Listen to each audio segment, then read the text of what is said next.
Good afternoon, everyone. We're going to get started today. Welcome to our 23rd Fireside Chat. This one's titled Beating the Heat, Strategies for Urban Cooling in Desert Cities. My name is Jason Georgian, and I'm co-hosting today's conversation with my fellow LGA principal, Alexia Chen. Before we dive in, I want to speak briefly to the purpose behind our Fireside Chats. Our fireside chats are a space for collective learning. We bring voices together from different disciplines to talk about social and environmental issues that affect us all. We believe meaningful design starts with listening and learning. And that progress comes from collaboration, empathy, and systems thinking. At LGA, it's our mission to design resilient environments that elevate the human spirit and strengthen our community. And increasing heat across our city directly impacts and challenges us with that mission. So the urban heat island effect impacts public health, equity, and everyday comfort. So the strategies we explore today are about imagining the future where our neighborhoods remain welcoming, comfortable, and vibrant places to live. Before we begin and Alexia introduces our panelists, just a couple of quick logistics. Please use the chat to share questions or thoughts throughout the conversation. There's a Q&A button. Please use that at any time. I'll be the one fielding those questions as they come in, and we'll do our best to get everything answered before we leave today. In addition, today's session is recording, so we'll be recorded. If you signed up for today and you missed a certain portion, don't worry. Oops, sorry about that. You will receive an email in about a week with that reporting. So thank you for being part of this community and caring about these issues with us. Time is limited. Let's jump in. Please enjoy the conversation. Lexi, will you please introduce our guests? Yes, and first I want to say a little bit about, how this topic came about. We were working on a project just like we always are working projects. And we got into a point where we're submitting into City of Las Vegas planning for review. And before we go to the planning commission, we were talking with each planning commissioner about this project. And Commissioner Jennifer Taylor was really passionate about the subject of Heat Island. And she really inspired us and, reminded us that we haven't really been looking at the subject in the forefront of our design. And it kind of sparked a series of conversation in the office. And that led to us preparing for this fireside chat. And we were asking ourselves and asking our friends, who are the experts that we can invite to bring to this chat with us? So we reached out to the city planning department, and then this is how we met Rachel Lewison, and who was working on long range planning for the city of Las Vegas, along with the master plan, and it's going to tell us some things about what our local jurisdictions are doing in this regard. And then we thought we need to have somebody that can tell us the science behind this. And as we were looking through all the things, and I think many of us know that RTC recently commissioned a heat mapping project. So we were looking at that report and we saw the consultant who were contracted to do this work, which was Kappa Strategies. And then that's how we reach out literally on the website via the form. And luckily, they did respond to us, and we met Joey Williams from Kappa Strategies, and here they are, hang out with us at Fireside Chats. Is going to tell us more about Heat Island. So maybe both of you can give us a quick, brief introduction of your background and how you ended up working on the subject. I could go first. Hi, my name is Rachel Lewison. I'm actually born and raised here. And so I've kind of seen the heat increase. I think most recently Halloween, I remember being like a small kid and having to wear a turtleneck during trick-or-treating, and now I feel like we were all in t-shirts. It's like 85 degrees. So I've definitely seen it changed. And then I went to UNLV. My undergrad is in biology, and then my master's is in public health. And I've always been really interested in sustainability and the environment. And that's how I ended up at the city of Las Vegas. Hi, everyone. I'm Joey Williams with Kappa Strategies. We're climate adaptation planning and analytics, and we're based out of Portland, Oregon.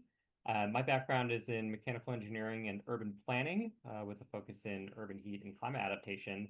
And I did not grow up in Las Vegas, but I did grow up somewhere hot, Houston, Texas, which is similar but different in terms of, you guessed it, humidity, which has a big effect on personal experiences of heat. So I have been working with Kappa to conduct the same urban heat island mapping approach that we took with Clark County across over 100 other places in the US and around the world, and also work closely with municipal managers and public health officials to plan out what can be done about urban heat from both the adaptation and mitigation perspectives. Thanks for having me here. Great, thank you. So we're going to start off the first question by giving everybody on the webinar a refresh on the definition of heat island effect, and we'll let Joey answer that one. Yeah, great. Do we have those slides up with the diagram here? That might be a little helpful to have in conjunction. Great, thank you. So yeah, urban heat island as a refresher. Heard the term before, you may have. So this typically refers to the effect of the difference in temperature, either surface or air temperature measurement within a city and its rural counterpart. And the reason for this being that inside cities, we have dense built up materials like asphalt, concrete, building material that concentrates the shortwave radiation that comes from the sun during the day and continues to re-emit that energy as long wave radiation throughout the day and the evening time, especially, versus in its rural counterpart outside of a city where we have natural green and vegetation. We have those materials cooling off more quickly, not absorbing so much of the sun's radiation, and also evapotranspirating, cooling the environment through release of moisture into the air. So within the city, we also have this kind of interurban heat island effect, where it's not just hot and the same temperature across the entire environment. We also have these pockets where it gets hotter or cooler based on what types of materials and land covers are present. So you can see in this diagram, we're looking at both surface temperature in orange, which is typically derived from satellites and tells us the exact measurement on that surface, and then kind of in effect what the air temperature is due to the surfaces that are in the environment. That's in the dotted lines. Excuse me, I got those mixed up. Solid line versus dotted line here. So when we're in a different type of neighborhood or across a different land use, we see different characteristics of this built environment, and that's going to affect our surface and air temperatures. We also know this aligns with different histories of places. So in the US, we have a history of redlining, and that has led to different levels of investment in different neighborhoods across our city. And that has led to today large disparities in urban heat island effect that we see across cities. Good news is that we also have the ability to impact this through mitigation and adaptation decisions, and getting down to the site level of design.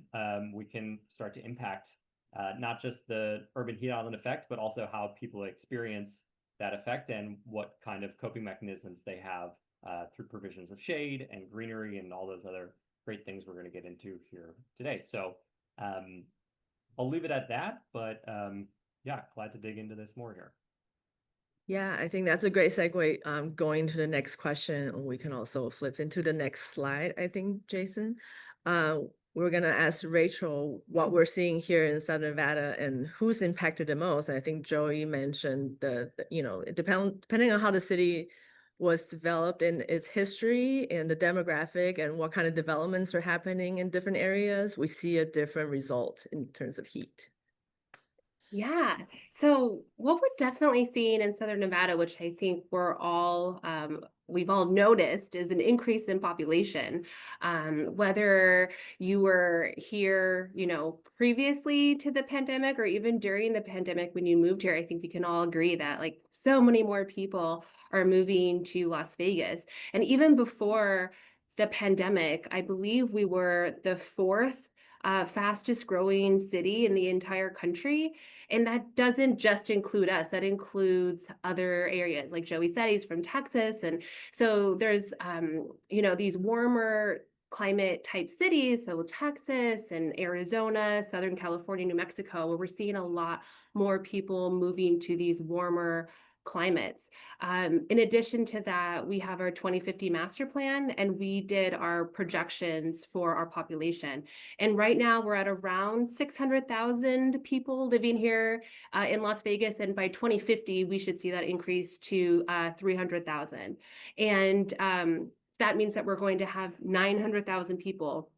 And that's just within the city of Las Vegas. So it's kind of difficult to see, but it's that blue outline in the slide that you see, where we're going to see around 900,000 people. And then this whole valley wide, we'll see around 3 million people living here. And so it's just a lot of people. And with that comes infrastructure. Piggybacking off of what Jason was talking about in terms of the urban core and urbanization, as more and more people move to the urban areas, not just Las Vegas, you have to build out infrastructure, and that includes a lot of asphalt and concrete. And so you'll see for us specifically in Las Vegas, the most urban area is where you see the biggest kind of red color, and that indicates that it's super hot. The inset is East Las Vegas. So we know East Las Vegas is the hottest area in Las Vegas. It's due to, it's kind of the older area of Las Vegas where you have homes that were built a long time ago. So we're trees and infrastructure that were thriving and alive, 20, 30 years ago. That's not the case anymore. It's getting hotter here, and those trees are dying, and there's just so much asphalt and concrete in those areas. And so we really have to be mindful of the vulnerable populations. And so with your question of, who's being impacted, it's definitely the people that live in the hottest areas. And unfortunately, in these areas, it's lower income. And so, they probably work outdoor jobs, which are really labor intensive. And then they may not have a passenger vehicle to get to those jobs. And so, they're taking the bus and they're outdoors, waiting at a bus stop, going to a job that's outdoors. And then when they return back home, maybe they don't have the technology in place or the energy efficient appliances that can help them cool off. Sometimes if money is tight, then they keep it at a certain temperature that's not comfortable for indoor environment. And so that's definitely something to be mindful of, is as it gets hotter and hotter, and as more and more, or I guess as more and more people move here, it will get hotter and hotter, just because we have to build, the infrastructure to accommodate them. And then in addition, we're noticing, and I'm sure Jason can probably be more about the science side of this, that it's getting hotter and hotter during the day, but also the nighttime temperatures, when normally it should be cooling off and we should be getting respite from like the hot summer days, we're noticing that those nighttime temperatures are increasing as well. So it's kind of tough on both sides, daytime, nighttime. Jason, if you would flip to the next slide, I think it's an interesting look as well to the comparison of tree cover areas in town versus the hot areas in town, and it's a pretty clear contrast. So following what Rachel was talking about. So I wanted to ask Joey the next question. As you were contracted by RTC to do the heat mapping, and you and your team with many volunteers from Las Vegas and the county area that has gone out and do the work, what were your major takeaway from that exercise? Yeah, sure. So, building off of what Rachel mentioned and the relationships that we see between heat and land cover, impervious surfaces, and tree canopy, that's generally what we saw play out here across Clark County. So you can see on the right here is a map of the heat index, which is combined air temperature and relative humidity, compared to the tree cover on the left, where you can start to see some correspondences between places that have higher tree cover percentage and lower heat index. And so we saw those relationships play out. We also noted relationships with albedo, so areas that have that really dark black asphalt material are absorbing and retaining heat throughout the day and the nighttime versus some places that have white rooftops or lighter materials or the absence of impervious surfaces also showed up as cooler. We also noted a general trend in elevation from the east to the west in higher and lower elevation. And we saw the effect of natural preserved land versus developed land play out in that similar pattern as well. So, I want to emphasize the purpose of this mapping exercise is twofold. First is to get an area-wide map of air temperatures, which improves on coarser previous descriptions of land surface temperature from satellites, which doesn't tell us much about the human experience of people outside in the environment. Second part of that was engagement. So our campaign leader, Paul Goley at RTC, was able to engage a few dozen folks to go out and gather this temperature data through mobile measurements through their vehicles. And help to raise the profile on urban heat, raise the awareness also about the disparity that we saw. So we saw a disparity here of 11 degrees on a not that hot day for Las Vegas. I think the high was around 96. We know that we see a lot higher temperatures and more prolonged days of those temperatures. So that disparity we may expect to see even as wide as 15 degrees across the county here. So this is a useful exercise for looking at widely what's the pattern across the area, what are the places that are experiencing hotter and cooler, what are the land covers that are related to that. I want to also emphasize where the field is going from here, from just having these urban heat island maps and the different variables that are relevant.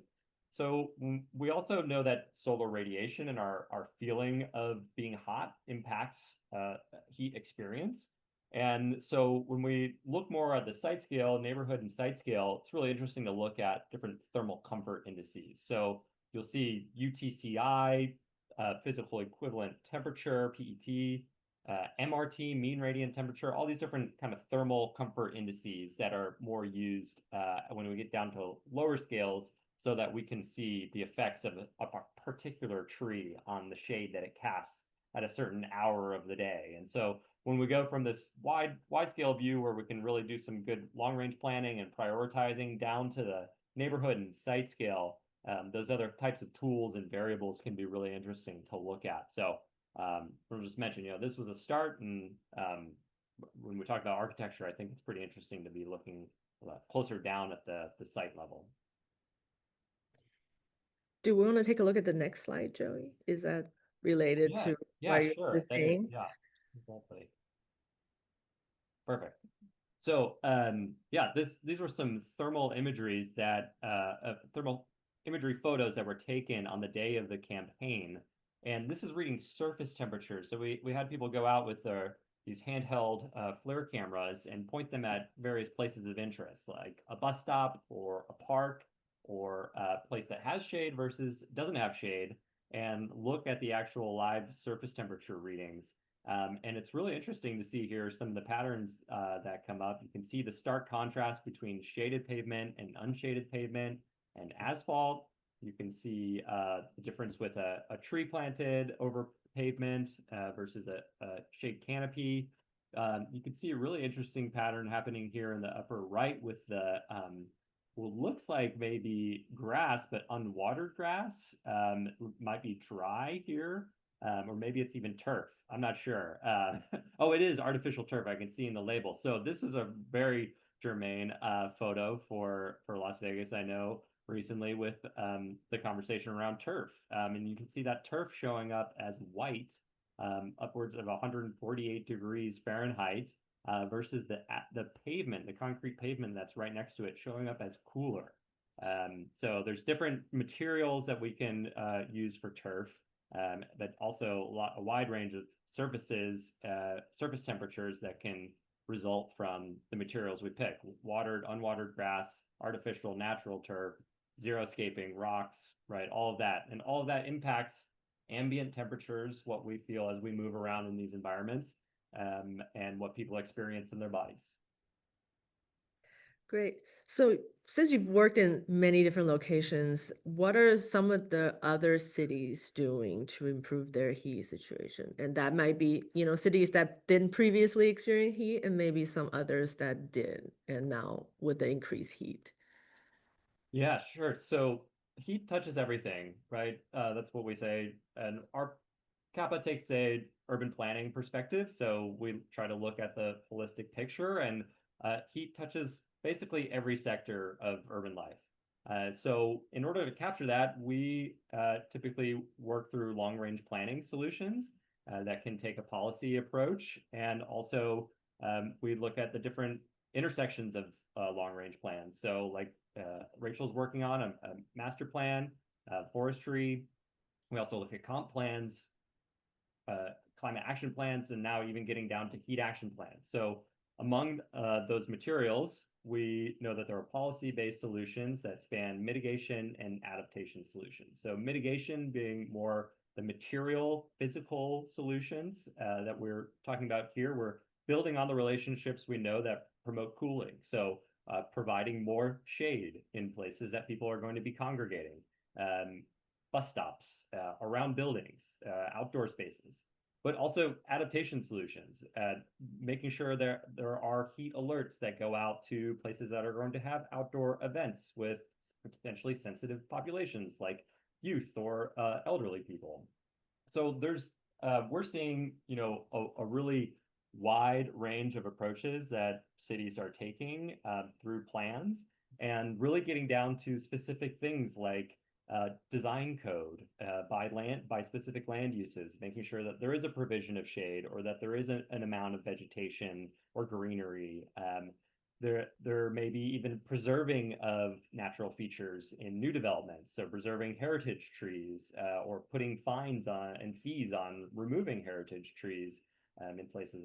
That's what we've seen be effective solutions here in Portland. And also, yeah, kind of combining solutions into cool corridors, bringing in cool air from outside of the city by connecting green spaces within a urban environment. So it really can range widely. We also support community-based solutions. So as we get down from the citywide scale to the neighborhood scale, that's really where we see rubber meet the road. What are the solutions that community members need across that both mitigation and adaptation paradigm? Do they want a tree in their front yard? Would they water a tree in their front yard? Would they pay for the water in their front yard versus the potential energy and health benefits that they may receive in that place over time? Do they need a cool place to retreat to on a hot day? Would they go to a cooling shelter? What kind of resources do they need at that cooling shelter? So we work with at the neighborhood scale also, trying to draw forward those solutions and kind of position them within the broader initiatives of cities. So it can really vary place to place, climate to climate, region to region. Las Vegas it's so interesting among the desert cities, large desert cities in the US. This is a unique challenge, being a place that faces high heat consecutively throughout the summertime. So I'm really curious to hear what Rachel has to say about that. Yeah, I can feel Rachel's getting ready to tell us, of all the things that Joey just mentioned, what are we doing here in Las Vegas in the local municipalities? It's really interesting. So we before the pandemic, we were the fourth fastest growing city. So I mentioned that. I looked that up. But then when it comes to heat, Reno actually beats us. So Reno is like the fastest warming city in the country, and Las Vegas is the second. So it's like bam, bam in Nevada. And so talking about what our state is doing, I'll talk about like legislation, what we're doing within the state, and then I'll talk about what we're doing specifically here in the city of Las Vegas. So in the most recent legislation, what was passed was to include an urban heat island mitigation plan within your master plan. So cities that have a master plan, so we have our 2050 master plan, that's where we get like our population projections, and it's sort of like a framework that guides us to become, you know, a happy, healthy city for residents and visitors. And all of, you know, it could go from affordable housing to transportation to education to public safety. We already have been doing urban heat island mitigation efforts. So we have a whole chapter on our urban forest. We have a chapter on hazards, which includes our extreme heat. But this is how you know, like, our state's getting serious. It's not just like, oh, that's really great that you're doing it. They're actually making it a rule or a law. I'm going to read it. I printed it out right here because I don't have it memorized. But basically, the two counties that are over 100,000 in population, which is us down here in Clark County, and then Washoe County up north. So this heat mitigation plan that has to be included in our master plans has to have access to public cooling spaces. And so we already have that. We could definitely expand, but that's going to be like our libraries in our community centers, where it doesn't cost money to access these cooling spaces, so people can you know, be welcomed, and they don't have to worry about like buying a cup of coffee or something, just so that they can kind of get respite from the heat. And then addition, public drinking water, cool building practices, and then shade over paved surfaces. And that would include urban forest, as well as just like shade structures. And so that's where we really at the city of Las Vegas prioritize planting trees. And so from that, we have our tree planting efforts. So in addition to the urban forestry chapter, we have a plan. So our goal is to plant 60,000 trees by 2050, and that would account for, or that would, what would come from that is 25% tree canopy coverage. So right now we're at like 9, which isn't great. And so hopefully, fingers crossed, when we get to 60,000 planted, in addition to our already 40,000, we'll get to 25%. And so it's like, great, we have a goal. Like, what does that mean? And so we recently are working on an urban forestry master plan or management plan that really outlines how to get there, like how, you know, where to prioritize our planting, and what do we even have, like our inventory. So we're really pushing the trees just because we really notice that we see a lot of trees just not making it. They're not able to handle our hot temperatures, so we're losing a lot of heat. So that's one thing that has come from our state. In addition, I believe, I don't know if anyone's noticed, but construction has started earlier. So if they, I think it differs per jurisdiction, but if they started at 7 a.m., now they're able to start at 6 or even 5 a.m. to kind of get going and kind of beat the heat. So that kind of really helps with public health and the fact that it's not just vulnerable populations, which is typically going to be our elderly and our young, but it's everyone. It's exposure. I mean, it's right now I'm in a climate controlled building, you know, and I'm going to go into my climate controlled car as I drive home to my climate controlled house, you know, so it really depends. But if someone, you know, is in their 20s or 30s, you think, oh, they're young, they're strong. But it's like, if they're outdoors for a long period of times and they're doing manual labor, that really, really impacts them. So yeah, so that's what we're doing in terms of like goals. And then here in the city of Las Vegas, like I said, so we have our urban forestry plan, our goals to plant 60,000 trees, and then we have our plan to specifically to get there. So we're really just we're pushing trees.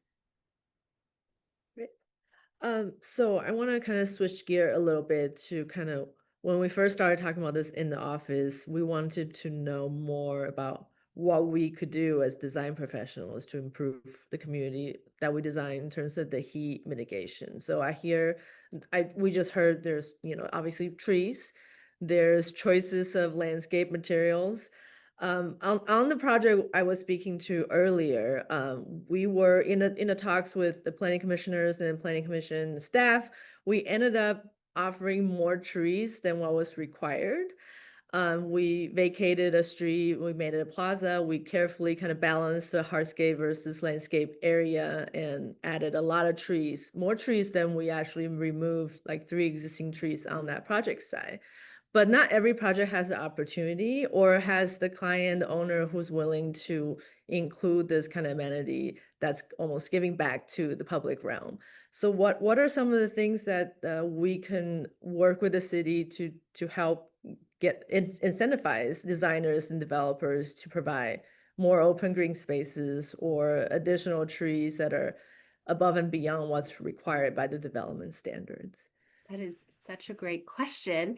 And I wish I had an answer. I wish I was like, we do provide incentives. Unfortunately, we don't, not at this time. But opposite of incentives, we have penalties. We will be applying penalties, which is stemming from that urban forestry management plan, where currently, because the plan is still in draft mode, so hopefully it'll pass and everyone's going to love it and say we have to follow everything in the plan. But currently we have just like our landscaping requirements similar to what you said. And I think that's great that you planted more than necessary. But if you just planted the minimum, what we're seeing is business owners or commercial plazas, even like apartment complexes, they just like hack their trees down. And I think from the commercial side, they say that like, oh, the trees are blocking the signage. So like my tenants aren't happy because no one can see what business they have. So there's like one reasoning. And then you have the apartment complexes that talk about public safety. And I don't know if this is cringe or not, but like the helicopters that are circling at night aren't able to see the people down below that I guess are trying to watch. So you have these reasons for trees being cut down.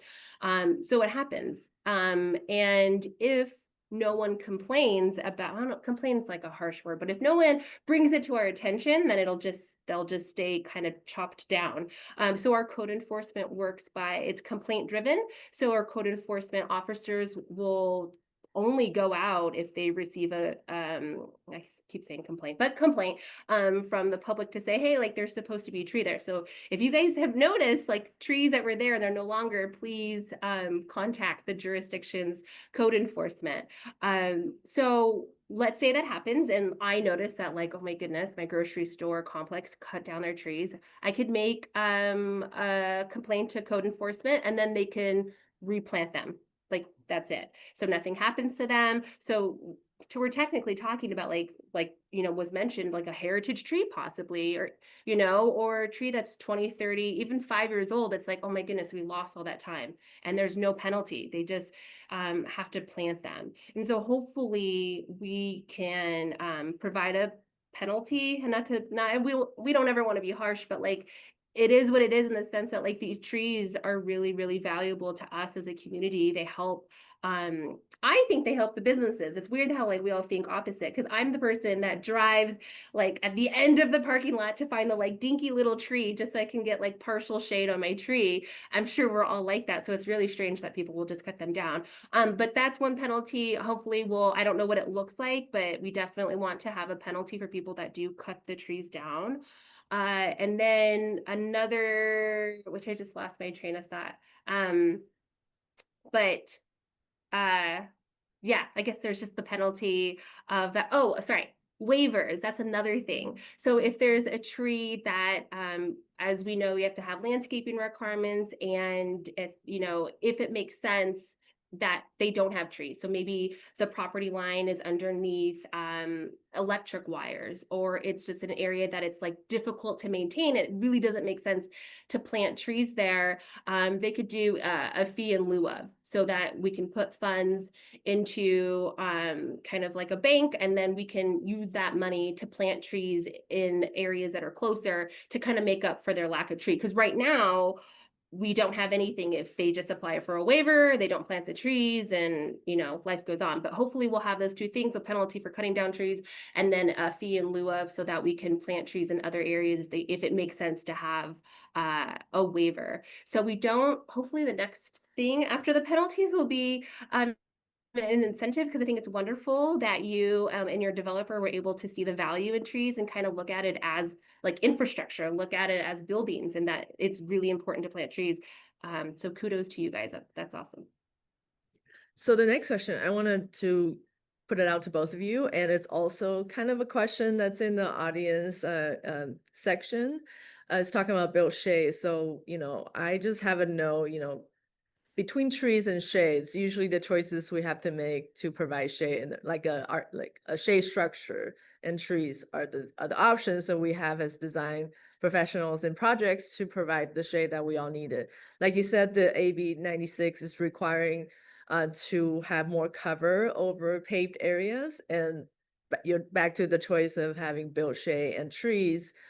I think there's like some takeaway. The shade, costs a little bit more money initially, but it's definitely you know what kind of shade it's going to provide. The trees, depending on what size that you're gonna implement it at first, may cost different, but it takes some time for it to mature, and it take time and effort to maintain it. So what are your thoughts between trees versus shade structure? Like, what are the benefits and pros and cons of each in terms of if we're choosing to include those in project, what should we consider?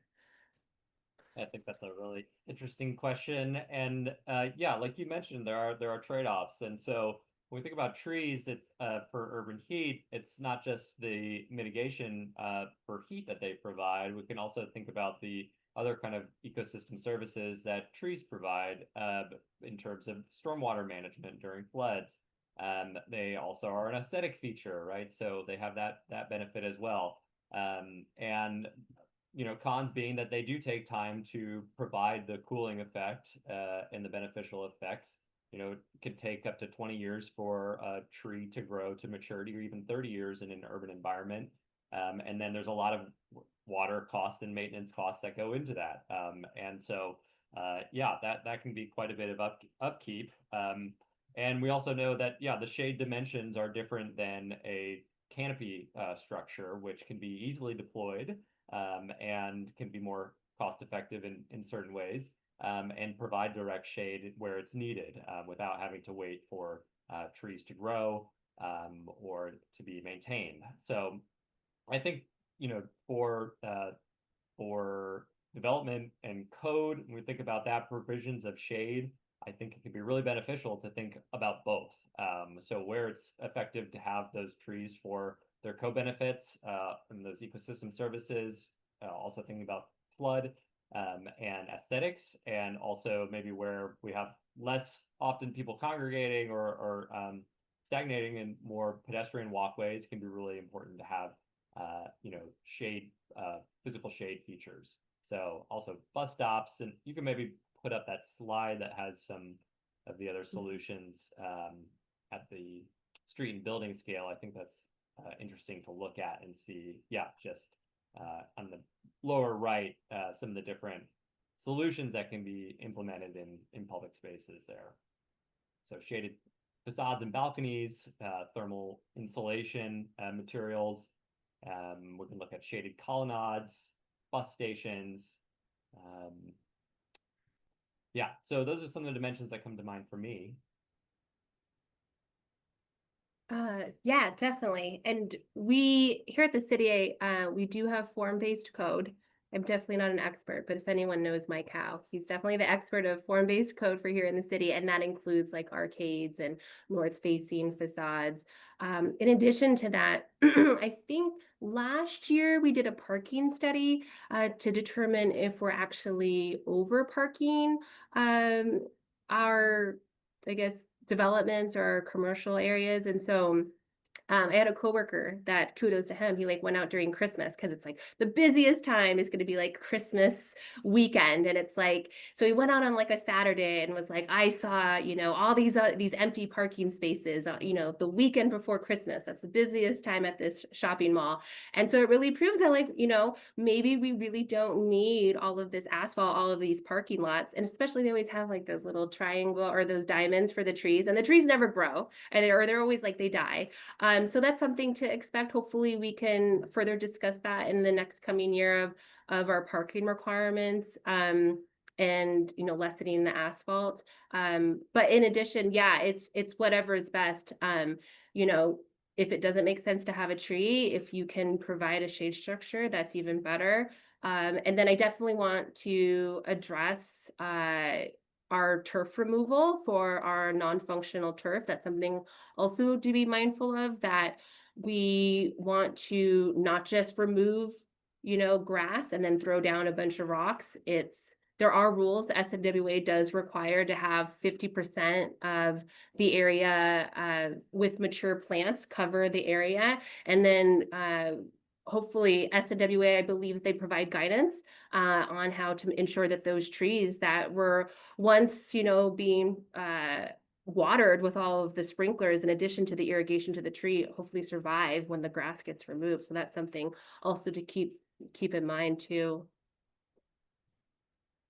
I see Jason popped up. That means we have an audience question that he would like to ask. Yeah, we had a few come in, and I know Joey answered a couple. I believe once it's answered, everyone can see the response.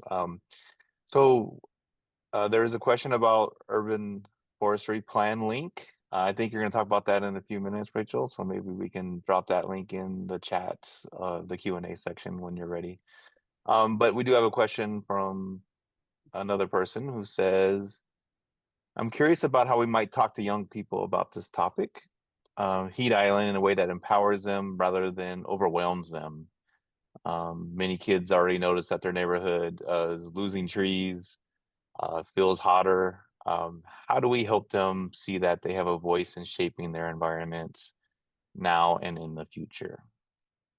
Yeah, I mean, I could talk about what we're doing here. So we offer, I don't know if this helps at all, but we do a lot of like volunteer tree planting events on like Earth Day, Arbor Day, Nevada Day, where it makes sense to plant trees and to kind of get people out in the community. So those are the holidays, I guess, essentially, where it's during the springtime or during the fall time where we can responsibly plant trees that are going to survive and acclimate, and then get the kids out and then plant trees and kind of understand the value of planting trees. So that's what we try to do in terms of education. I'm sure there's a million other things that the different departments do, but off the top of my head, we do a lot of events, like volunteer events for planting trees.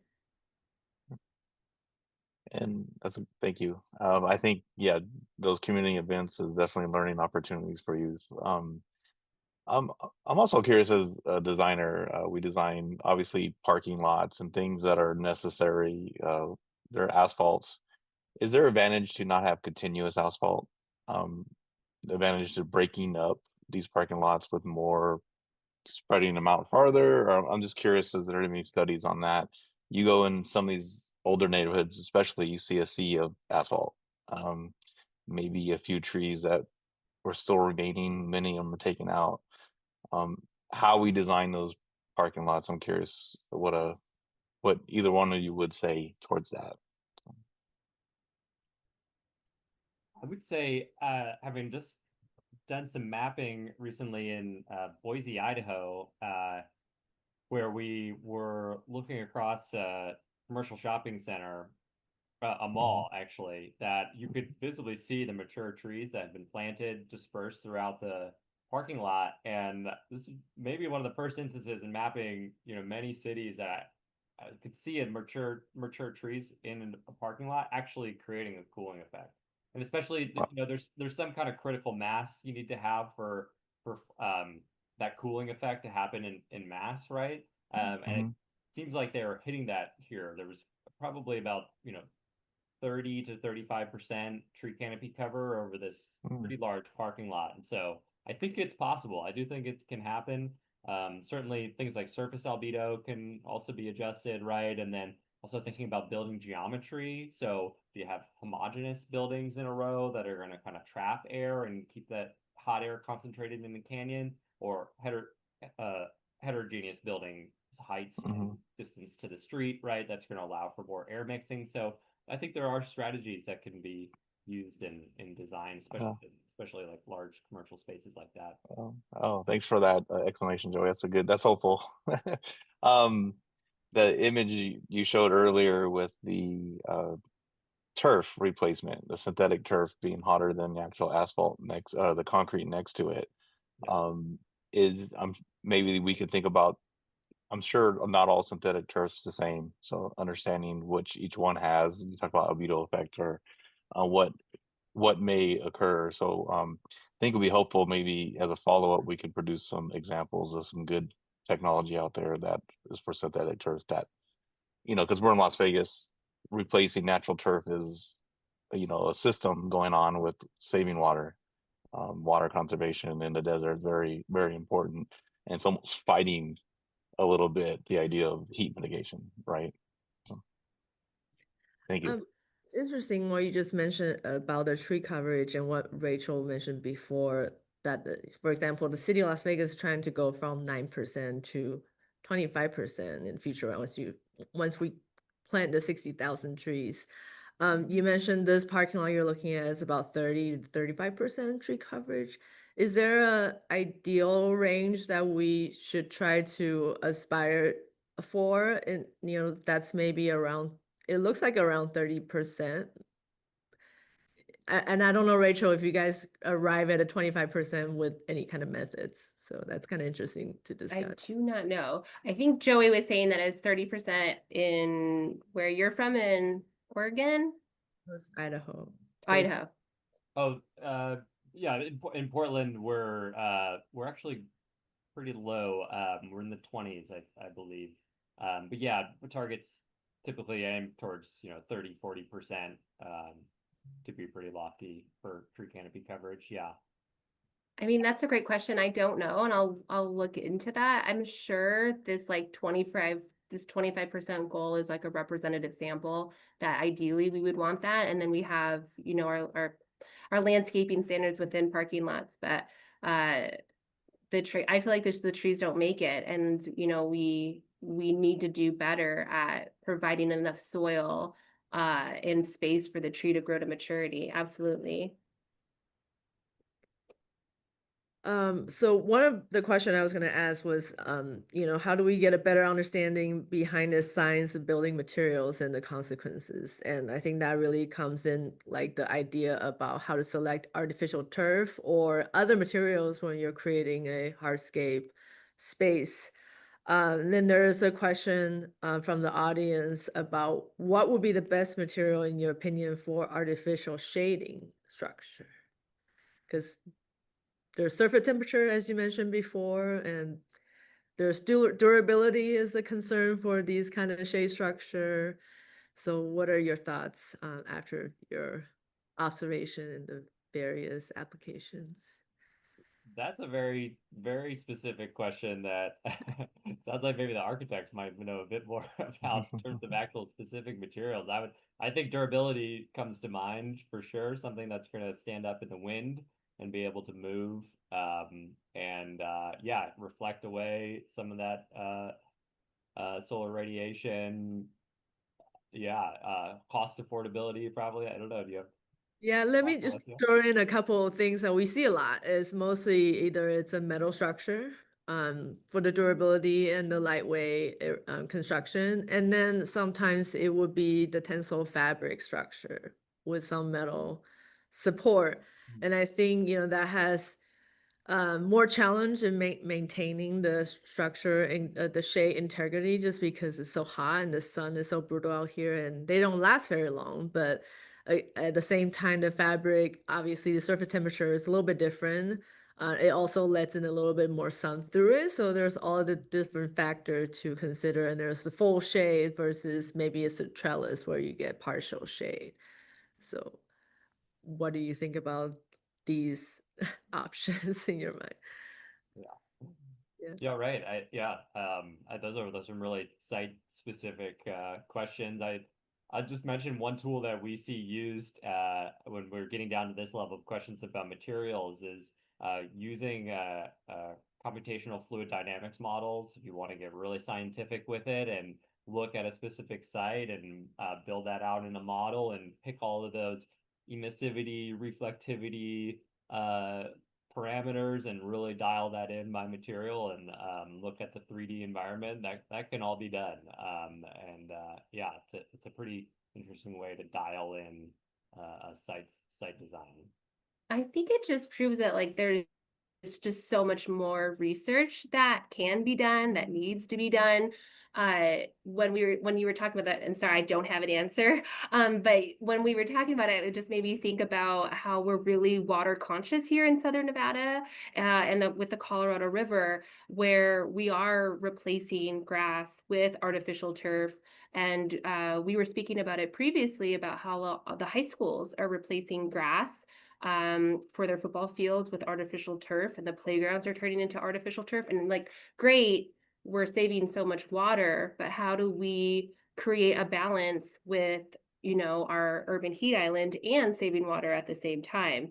I think that's why the city, we're focusing on trees to try to have like a long lasting effect that can acclimate with our increasing temperatures and our extreme heat. But it's like a delicate balance, and I think more research needs to be done, definitely. Jason, you're muted. Thank you, Alexia. We have a couple of questions coming in. They're starting to hit pretty hard now.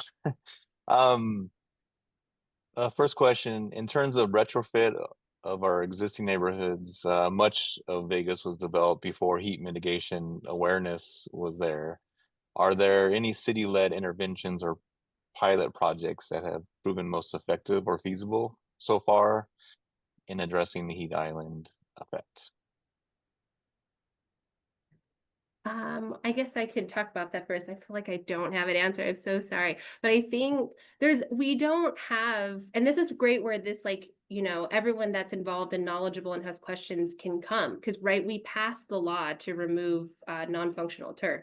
But I still have questions about the health and safety of, young children playing on 147-degree artificial turf. So, I mean, I think we all remember those metal slides that were like would burn your skin as you're going down. And, now we're applying shade structures on our playgrounds. So, we don't have any policies that have like a shade standard that there has to be a minimum amount of shade. Like, we don't have that yet. But that's something that would be wonderful to see. Absolutely. Yeah, I guess the next question plays into that idea a little bit is what happens if we don't make any changes? What are some of the things that may or may not happen in the future? Yeah, well, we know heat waves are intensifying in intensity, duration, and frequency, especially in already hot places like Las Vegas. And so what we would expect to see is higher heat health incidences. So urban heat affects more people's health than any other natural disaster combined. So we expect to see greater health impacts and then also greater health disparities. So as the temperature differences widen, we're also going to see greater gap in effects by socioeconomic class and all these other sensitivity and adaptability variables that impact our ability to cope with higher temperatures. And then because I feel like I totally forgot to mention, but we have our tree program. So for everyone that's interested, we received funding from the USDA Forest Service to plant a drought tolerant tree in neighborhoods that need them the most. So these zip codes are, thank you so much for putting this on. These zip codes are in East Las Vegas and central downtown, where you see the colors is where homes could be eligible for a tree. So if you're interested or anyone that lives in this area, so that's, again, we're really pushing trees with the city of Las Vegas. And so hopefully we can get, we have a goal of 5,000 trees to be planted in these zip codes that you see. Rachel, does that apply to businesses as well? No, unfortunately, I'm so sorry. Just single family homes. Okay. I think that goes along with the education aspect that someone asked. We really want people to understand, the importance of a tree and the balance between, because we have gotten feedback of like, I don't want to plant a tree, I don't want to waste water. But But so hopefully through this program, we can have a lot of education and have people learn to care for a tree that's like right in their front yard. Right. It was mentioned earlier about the urban forestry plan, master plan. If you're able to, I think we can provide that link out as a follow-up to this fireside. And in addition, as we always want to be respectful of our time. If there's a few questions we're not going to be able to get to, Alexia, maybe I'll let you manage the rest. But anything we do not get to, we'll follow up in an email to everyone, specific answers. So, thank you for today. Yeah, so I think we always want to leave the chat and the conversation, for with a call to action. I think we talked about, are there any pilot program? Are there any incentives? How do we engage our community and our children? I guess, if there's a one takeaway of what can we all do as individual and community members, to make a difference in the urban heat island in our city. Can you each give us a suggestion on what we could do? I mean, I feel like mine, you guys already know it. I'm going to say plant a tree yesterday. And in addition, I feel like we are familiar that our greatest greenhouse gas emissions come from buildings, comes from transportation. And those are those anthropogenic climate change factors that contribute to our urban heat island. So for Las Vegans, if we could ever push, or there's ever a meeting that talks about public transportation or light rail or increasing buses, like please, please go. And in complement to that, I would say during especially hot times, check on a neighbor, check on an elderly person, make sure they have water, place to be cool. And yeah, that's really where we can prevent direct health impacts, just being kind and generous. Great. Well, I think we're just around 1 minute left. I think thank you so much for being here today. We will try to take the questions that we have remaining and see if we're able to get them answered. So we will get that. And don't forget that this recording will probably be up on our website under the webinar section in 1 or 2 weeks. And if you register here and you've been here, we will send out the link along with some of the supporting material that we promised here. So thank you so much again for joining us. Thank you, Joey and Rachel, for a great conversation.